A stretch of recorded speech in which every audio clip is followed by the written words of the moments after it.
Hey everyone, it's Ryan Leonard with Wolfnest Property Management, and today we wanted to talk about tenant damage versus wear and tear. Obviously, there's a big difference between the two, but identifying that can be kind of hard. So, in general, um, the definition of wear and tear and tenant damage is just vague, and it's really one of the reasons why you see so many disputes over the security deposit disposition from tenants, because an owner may think the tenant causes damage, or the tenant's like, this just happened, this is wear and tear.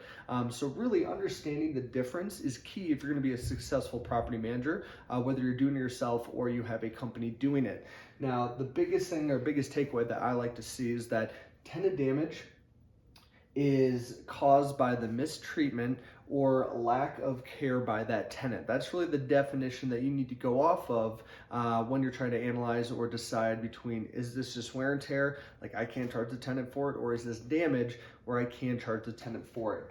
So the definition of wear and tear, so obviously it helps when you have the Department of Housing and Urban Development kind of lay out those guidelines so that it's a little bit clearer, not only just state from state, but nationwide, to be able to hold tenants accountable for these things. So here is a list of really normal wear and tear, meaning a reasonable person or property will see these things happen, and you as the landlord cannot charge the tenant for these things. So again, I'm not going to go through the entire list, but some of the ones that we see more often than not would be, some cracks in the walls, whether it's a newer home and it's settling, or the paint's just old. Ripped or faded wallpaper, that happens over time. Clogged sinks resulting from old plumbing. Again, if the tenant's not putting anything down there that they shouldn't be, but it's just old pipes, or there's roots in the waistline, those are things that can cause really clogs or backups that is not really the tenant's fault.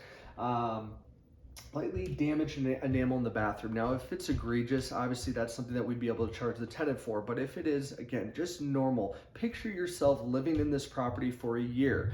The things that would happen over that year would be considered reasonable. So again, I'm not going to go through the whole list, but these are just some good things that you want to, factor in when you're doing your move out. If you see these things, again, odds are it's going to be wear and tear and not damage.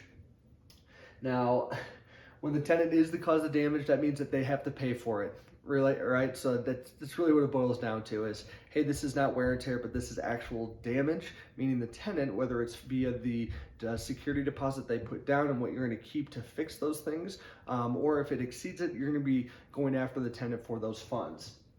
So excessive wear and tear, examples, again, if there's marker or crayons on the wall, obviously that is not wear and tear. That's something that a tenant did and would be considered damage.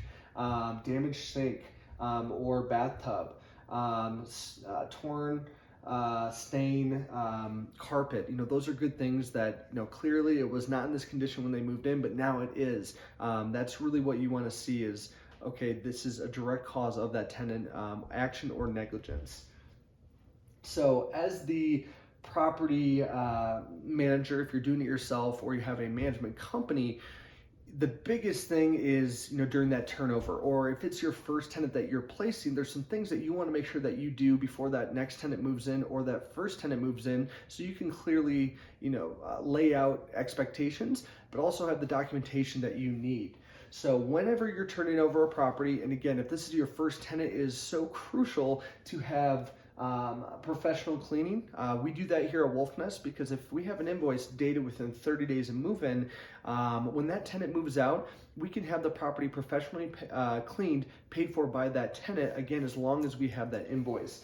We also do carpet cleaning. Unless it's brand new carpet, we're going to have the carpet professionally cleaned before that tenant moves in. That way, again, we can hold them accountable to have it professionally cleaned on move out for that next tenant.